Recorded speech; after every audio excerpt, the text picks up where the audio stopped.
freedom is never more than one generation away from extinction. We didn't pass it on to our children in the bloodstream. The only way they can inherit the freedom we have known is if we fight for it, protect it, defend it, and then hand it to them with the well-taught lessons of how they in their lifetime must do the same. And if you and I don't do this, then you and I may well spend our sunset years telling our children and our children's children what it once was like in America when men were free.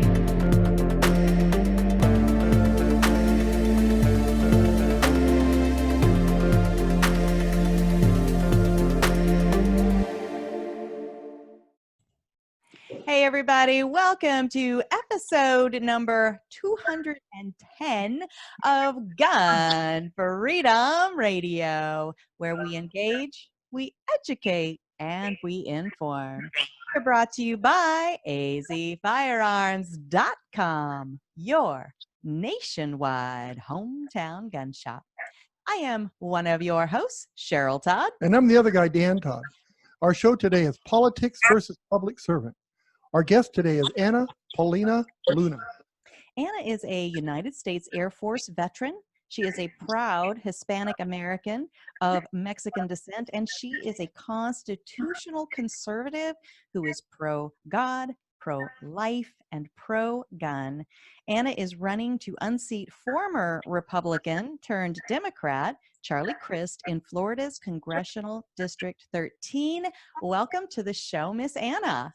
Thank you so much for having me on. Absolutely. This is super exciting. Well, you and I have met in person on a couple of occasions, but a chance to sit down and really kind of dig into some of these important issues is exciting for us, and we appreciate you finding the time to do that. Stepping into the arena of politics takes the heart and spirit of a warrior, so I think it's fitting that you have a military background. What is that driving force? Or was there a tipping point that made you realize that running for Congress was how you wanted to continue to serve the United States? You know, I was actually on track to go to medical school before I really became, I think, vocally political.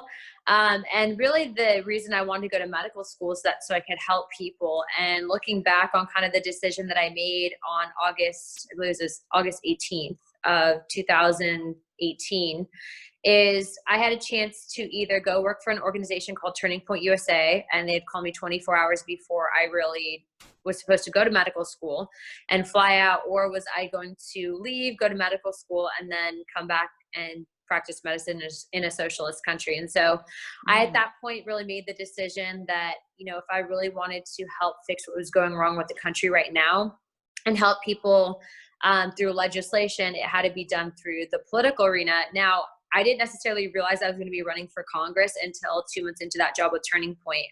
But as I started cycling on the news networks and as I started seeing how much my voice was being suppressed because I was conservative and I was bringing a different perspective that wasn't just backed by opinion, but it was backed by facts, that's when I realized that I would be running for office. And so it really, I think, was kind of a developmental decision.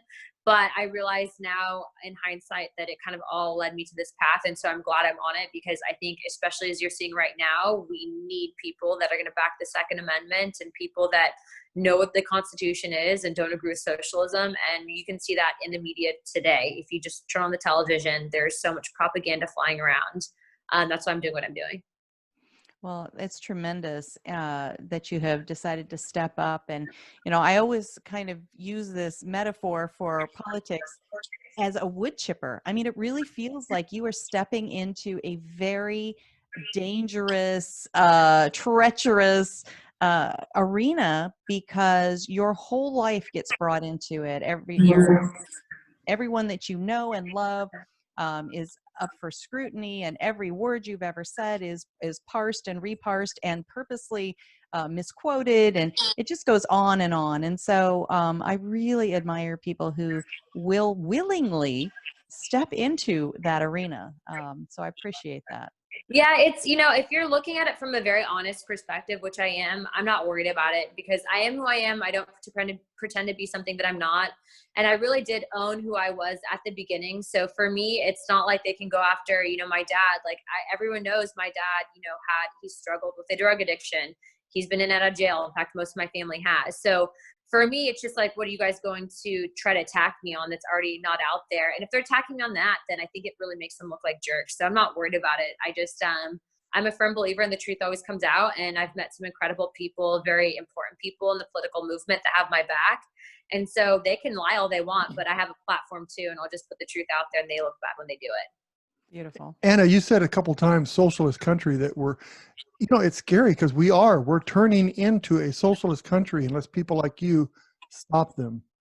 Yes, absolutely. And that's one of the things that I tell people. If you can donate to my campaign, if you can help me in any way, do it, because, people don't realize there's candidates that are well-funded, that are young women that are running to push socialism to a target demographic, whether it's the Black demographic or the Hispanic demographic, because we know that if even you could shave off as a Republican or as a conservative only a small percentage of the primarily Democrat voting Black vote, that the Democrat Party would implode. And I think that it's the same thing for the Hispanic demographic. You have Hispanic-Americans as the largest voting minority in 2020, and yet the voice of the conservative Hispanic-American is constantly being suppressed. Why is that? It's for these reasons. So yes, it is an uphill battle, but again, I have some awesome allies. Matt Gaetz endorsed my campaign very, very early on. Students for Trump just endorsed me, Charlie Kirk. The people that you want to have in your corner, they're endorsing me. So I am doing everything that I can, and either people are going to vote for me or they're not. But this is, as much as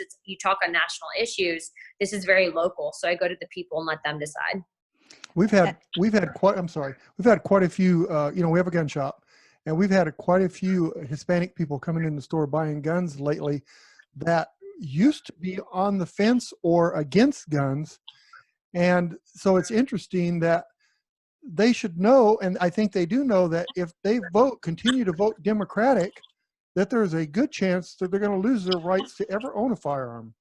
Well, and I think that you look collectively at, the Hispanic demographic, which is primarily conservative. I mean, the reason why people are owning firearms right now is because there's certain policies that Democrats have put forth that are literally resulting in rioting, looting, people's homes and livelihood being destroyed. Part of why we have the Second Amendment is to defend your property. I mean, that was like a founding principle of this country. So I look at it like this. A lot of people are looking at what's happening in television right now. They're looking at the decisions that these policies makers are making, and they're just not having it. So you do have a right to defend yourself. You do have a right to defend your home and your property and your family, and that's done through the Second Amendment. And that's why I'm such an avid supporter of the Second Amendment. Well, we appreciate that. We need more public servants doing that. So you are running for office in Florida. As I mentioned in the lead-in, there is someone sitting in a seat that used to be Republican and then changed parties midstream. I mean, if that's not something to make your head implode. Yeah, he's been all three parties. So he was a Republican, then he went independent. Now he's a Democrat, and he actually tried to come back as a Republican this cycle, and the Florida GOP said absolutely not. So yes, I'm running against a career politician who's been in office for a year longer than I've been alive. Wow. So bring us up to speed, because you're in Florida, I'm in Arizona. Our audience is actually worldwide, but definitely nationwide. So what are the key issues in your district, and are you also up against other opponents for the seat? Yeah, so there is a primary. The primary is on August 18th, where I run against other Republicans for the primary nomination to go up against Charlie Crist, who's a sitting incumbent, meaning he's a Democrat I'm running against. But it's really between myself and one other person. And so I think, and I tell all this to people, look into the candidates that you're electing to office, because you can have someone that has an R next to their name, but it doesn't necessarily mean that they're a Republican or that they even really believe in the Constitution. But with that being said, I have a massive amount of support. I've actually already won a local straw poll, which was a huge deal because that was at one of the more conservative coffee shops in the area. And then, you really go out and you meet people, and personality sells. And I'm not a politician in that sense, that I'm too good to go to the people. And I think people respect that. So we've been getting a lot of support. But I'd say the top issues for me, one, school choice, allowing people, and that's from a personal perspective as well, decide where their kids get to go, not based on zip code. We actually do have a lower income part of my district in South St. Pete. And frankly, there's really good people all around. Someone can't help the circumstance in which they're born to, but if you can get them a good education and allow them to go to an area where they can thrive, it can really change someone's life for the future. So that's a number one issue. The second issue is veterans issues. I think the VA, especially in regards to the disability rating, has a huge problem right now. And there's simply not enough people, especially who are elected officials, that have even gone through the VA rating process, know what the families go through, know what the veterans go through. I myself am a veteran. I've been through the VA rating process. It's absolutely backwards. I have people in my district that suffer from Agent Orange from the Vietnam War and still aren't able to get a disability rating. That's a huge thing that I take personal, and so it's something that I really do want to help the veterans, not just in my community, but nationally, solve. And then the third issue would be firearms rights, especially in regards to people that are diagnosed with post-traumatic stress disorder. We know that red flag laws target those people, and so you're seeing people lose their constitutional right after they've gone to fight wars for this country that elected officials voted them to go fight. So I'm a huge advocate in that. And then also too, I do care about the environment. I'm not for a carbon tax, but I do believe that we can responsibly leave a better world for future Americans. And so locally, we have a huge issue with sewage dumping into our bay. And so it's my hope and goal to fix that and to represent the fishing community here in Florida. Oh, that's awesome. I mean, people don't realize how much we rely on our oceans for food, if nothing else, right? So let us not dump sewage where our food is. Food, the local economy, tourism, it impacts basically every single aspect of Florida. And I care about this country. I care about Florida. And I think that right now people are so polarized that it's just, having these conversations with people just to even get to you to listen right now it can be difficult, but we don't give up. And I actually had one today where I think I actually was able to flip someone. And so that's what it's all about. That's phenomenal. So too often we citizens are frustrated with the actions of our elected officials. And this rally cry goes up to vote them out, right? I mean, that's kind of what's happening in Florida right now. Is there's got to be people that are frustrated with Charlie Crist, and they're like, let's vote this person out. But if we citizens were just proactive rather than reactive, and we voted in pro-freedom, pro-Second Amendment candidates in the first place, we could avoid a lot of pain. So how do we get pro-constitutional candidates like yourself to even step forward and throw their hat in the ring? And then how do we get people to stop being on this automatic pilot where they just recognize a name from before and check the list and keep rehiring these people with their votes?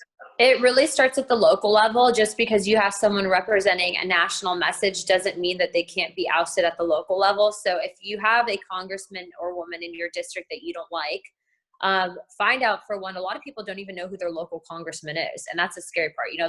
They know other people, national names, but they don't know who's representing their own district. So if you look at what they're doing, how they're voting, and then you realize, hey, there's a problem, well, then it then becomes your responsibility as an American to ensure that that problem is dealt with. And that means either finding someone or you personally taking the initial action to be able to run.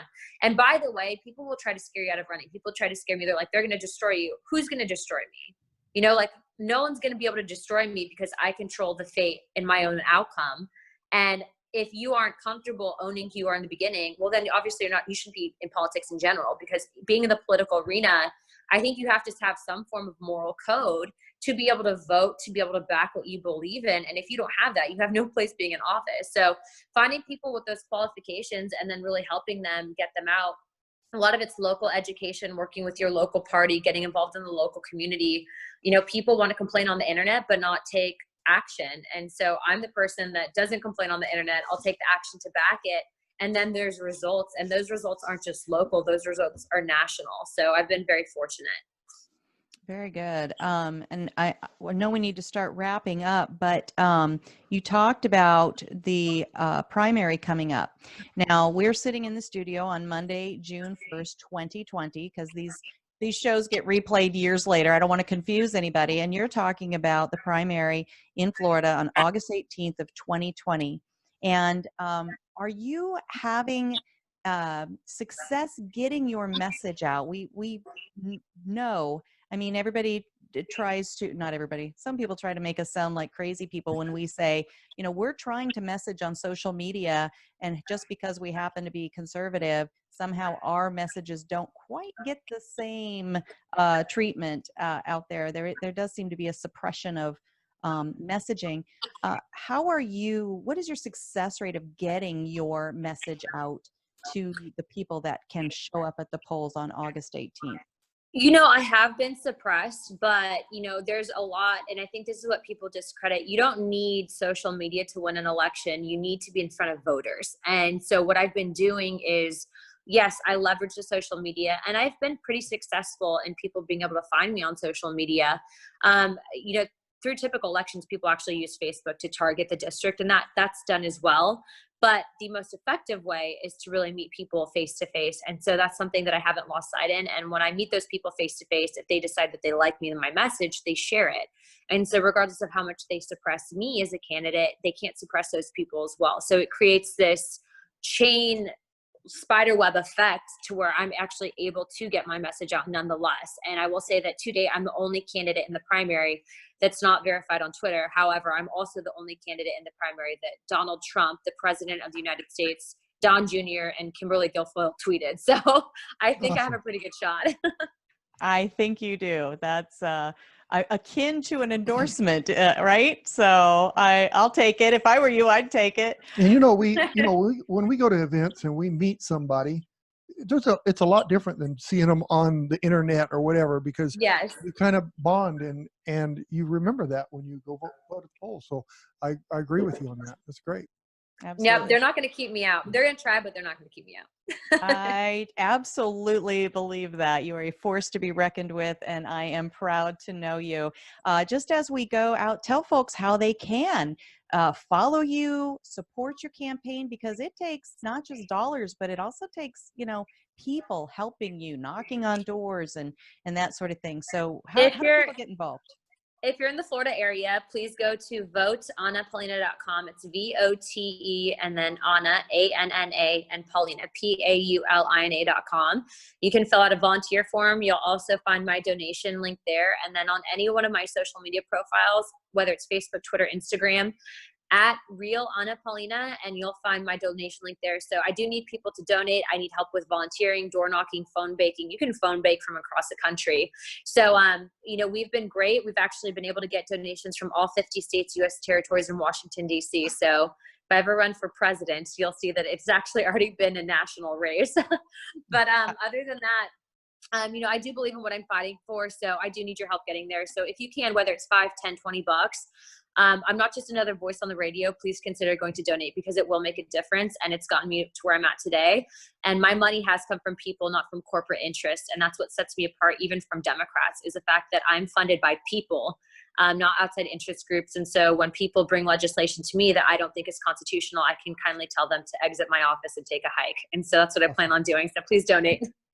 That's awesome. That is exactly why we titled your segment Politics versus Public Servants, because there is definitely a difference in the heart of the candidate, in the purpose behind running, and in how they're going to spend their time once they are actually elected, which I just have a good feeling about the direction your candidacy is going and your campaign's going. So Anna, I know you've got 20 things waiting for you to do. You're a busy person. We will bid you adieu for now, but we'll definitely have you back on in the future. Perfect. Thank you so much, and we'll talk soon. Bye-bye. Thank you. Thank you. Bye-bye. Bye-bye. Bye.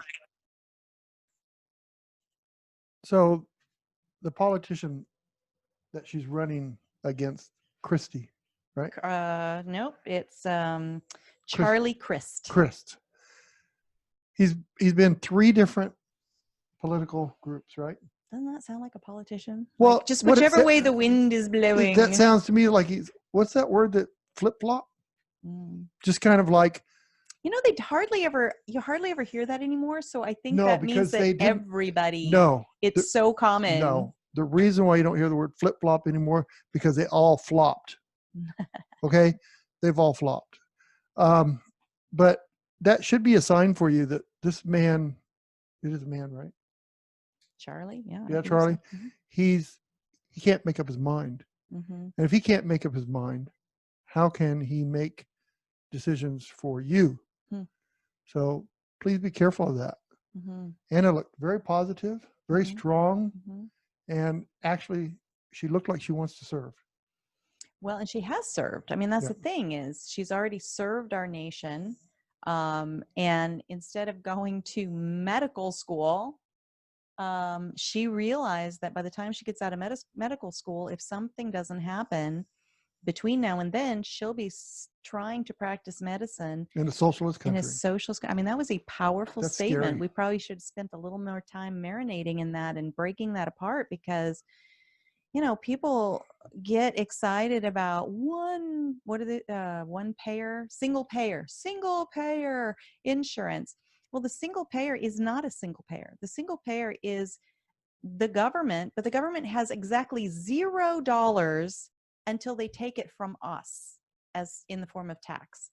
So it's a gajillion payer system, and it's doled out by a single entity who's deciding, well, maybe you're a little too old to get that particular kind of surgery that Yeah, you we got to need. save that. We don't have the money for you, but we have the money for and that. maybe that fund has run out for this calendar year. And if you think I'm making any of that up, look up world history, look up what other countries, what the citizens go through.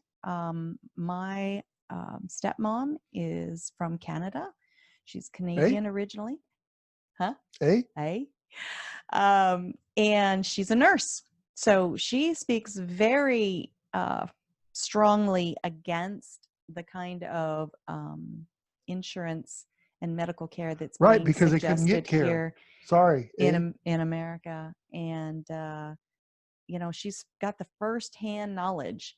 And she's like, don't do it, people. Just don't do it. I mean, millions of people all over the country, all over the world are doing everything they can. They're risking life and limb just to touch our soil and breathe the air that is the United States. And what is our current generation doing? This younger generation of people, they're trying to make us like the places that other people are fleeing. Like, where's your, because it's easy. where is your You don't have to logic do train? anything. You don't have to do anything but wait in line for food. It's So terrible. look, it gave me an idea It's here. an insult, and it makes me a little Well, crazy. it kind of made me think about the socialist medicine thing. Okay. So what the VA is run by the government. Okay. It's totally run by the government. Mhm. But from what I understand, if you get sick, Mhm. you have to make an appointment that could be weeks down the road. Wouldn't that be, so that's run by the government. Now, I think I can call my doctor and say, hey, I'm not feeling well. We'll see you in about 4 hours. Mhm. But so do you want the government that would tell you, yeah, we can get you in 8 4 weeks months. or right. And 4 some of months my or 4 friends, hours? some What of my would you friends rather have? that are veterans are telling me that, no, you just can't walk in there and get an appointment. It takes months sometimes. And why is that? Because it's run by the government, folks. Do you want that to be?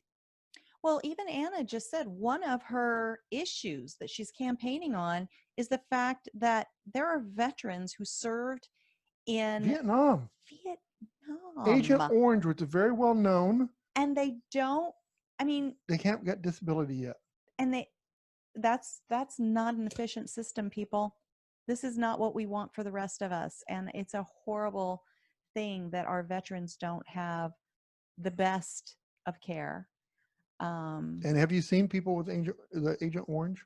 Mm-mm. I have, and it's not it's identifiable. Most of it is identifiable, and It's not like you can fake it, right? No. Like, I Wow. got a limp. no, it's not like So anyway, the government, anything that the government runs, sorry to say, I'm not anti-government, but I'm anti-government being in business. Well, Look at the post office. I'm Look anti-control. Yeah, look at And when the government stops being a constitutionally based entity and turns into this big control center, right. that's not cool. But anything they touch, Not look at it, cool. it's bad.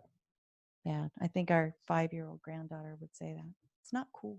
No, it's not cool. So, And I don't want my 5-year-old granddaughter not to know what the Constitution is and working with us now. Not something that was, but something that is. Absolutely. All right. We got to wrap up and get out of here. We've got all kind of interesting and exciting things going on. Of course, we have the AZ Firearms. We've just expanded that shop. We have, we went from what, like less than 1,000 square feet to like 4,000. 3,000, 4,000 square feet. We have a special vault room, right? It's not quite done yet, but if you come in, we'll give you a peek. But it's machine guns and cannons and captured papered guns from World War I, II, and Vietnam. Don't say World War III. No, Don't. No. That's kind of what we feel like we're going through right now with all these riots. You know, protesting is fine. It's fine. It's healthy. It's good. But the riots that are trying to use these protests and pervert them into, causing property damage to small business owners whose whole lives have been poured into these businesses, that's evil. That's just pure evil. Does feel like World War III when you watch the news. I mean, it looks like 2020 it's going on out there. Yeah. It's like it's time to stand up and say no more 2020. Yeah. Either change it now or just stop it. Yeah. Just stop it. Yeah. What kind of service does it give for rioters to for the gentleman who that just passed away? What was his name? George Floyd. George Floyd. What does it do? I mean, his girlfriend, I think it was quoted as, basically saying, if you're doing this in his name, he would never have been okay with that. So anyway, so yes, the gun shop, it's expanded, got all kinds of cool things going on there, azfirearms.com. Our auction house, we never talk about our auction house, and we just had an amazing auction this past weekend. It was one of our Saturday auctions, and that website is potofgoldestate.com. Oh, speaking of that, we just picked up a consignment of 50 guns that are Colt single actions, first generation. There's just some really rare guns in there, and that's going to be December 4th of 2020. Yes. Because every year we have one Saturday or one Monday night, Friday. Monday night, it's firearms and military auction, and that's exclusive to that. We have about 400 lots, and really, it's a premium auction. So it's one of the really fun and interesting things, because with auction, it's the fun of the treasure hunt, and sometimes things that you're not sure are going to go for a lot of money really do, and other things that you feel like are going to just knock the roof off the place. Everybody just kind of doesn't pay attention, and it doesn't get the bids that you thought. But there was a Daisy cap gun. Yes, an 1860 replica. So it was a replica of an 1860 percussion gun that was a Daisy cap gun in the original box. Little plastic bullet shaped. Yeah, something that came out probably in the 1950s or 60s. And I'm thinking just to myself, it's $300-400 maybe. So for $2,000. $2,000, so cool. So somebody's adding that to their toy collection, or maybe it's a gift for some. I mean, we don't know the rest of that story, but it's the rest of the story. But it's exciting because, the consignor is happy. The consignor now has some extra money that they can put towards something else. The buyer now has this awesome treasure that they add to their life story, that they can, tell I really had to fight it out at auction the other day, and the bids kept going up. And it's really a fun and exciting business, and a very people-oriented business. And, always fun to watch. And we've had to, because of COVID, we've had to make a decision that we've fought doing the whole 15 years. We went to live only, and it's been fantastic. But I want to say that gun. Live only what?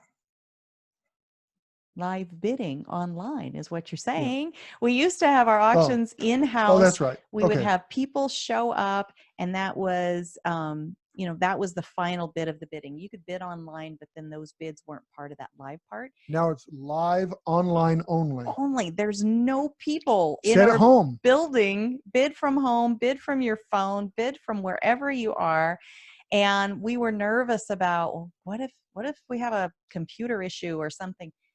It's been phenomenal. Yes. People are bidding from places that maybe before wouldn't have for whatever reason. So it's exciting. potofgoldestate.com. Check it out. And what do I keep interrupting you about? I just want to say on that cap gun, the lady was a recent widow, and she definitely could use the money. And her husband collected these cap guns, and there's more cap guns coming, by the way. But so it's going to be a nice day to hand her a check. Absolutely. I love it. And with Father's Day, when we're sitting here in the studio right now, Father's Day is coming up really soon. And, I was like, oh, I wonder, because like that's something my dad would think is super awesome, cool. And your dad has everything. He does. That's the thing. He's except some. Oh no, he's got that. He's got. No, Ron, you have sense too. I just have to give you a hard one. Don't start. What are you getting me for Father's Day? You know what? If we can just get the world to chill out and calm down, I think I'm actually going to get you a weekend at our favorite oceanside spot. Okay, that in California. As long as it's not California, I'm good. It's in California. Let's just go to some one of the ocean beaches in Arizona. That's not a thing. In Facebook, it is. I saw it on the Facebook. It's not a thing. There was beaches in Arizona. I just haven't found it yet. Well, if it was on Facebook, it has to be true. It's positively true. All right, kids. Well, this is fun. And I just cannot ever thank our listeners enough for taking this time to dig into these conversations. We'll try to. Just try to thank them. Just thank you. I can't. Did I say I can't thank them? Yeah. All right. I'll try to thank you. Yeah, no, thank you very much. I do thank you. Dig into these conversations and then take them around your dinner tables and in your car rides to other states now that we're starting to actually be, air quotes, allowed. Oh, I love that word. We're allowed so now? much. I'm free? Allowed. I'm allowed. Yay. Ew. Our founding fathers are like, what do you mean allowed to travel freely from state Did to you state? just do a ew, David? Ew, David. Did you? If you haven't watched Schitt's Creek, it's What'd you say? Schitt's Creek, SCHITTS, Schitt's Creek. Oh, is that what that is? It's a TV show. Ew, David. It's funny, and for some reason the catchphrase is "Ew, David." So it has wormed its way into our conversations. But anyway, thank you to our viewers who watch us on YouTube and GunStreamer. Thank you to our listeners who listen to us at GunFreedomRadio.com. Go to that website, click the On Demand tab, and binge listen to your heart's content. All of our 209 other episodes there. That's an exciting number. Yep. And click the guest tab, and you can see photos and links and bios of all the guests who have ever taken their time to come and talk to us about their area of expertise. And Anna Paulina Luna was our guest today, and we thank her so much. I think she's going to do big things. She already has done big things. And until next time, your mission, should you choose to accept it, is to pray for this crazy nation of ours. Pray for our leaders. Ew, David. All of them? Even the ones that make you say, ew, David. Especially maybe the ones that make you say, ew, David. Right? Okay. Be good to each other. Have a great week, and God bless. Bye-bye.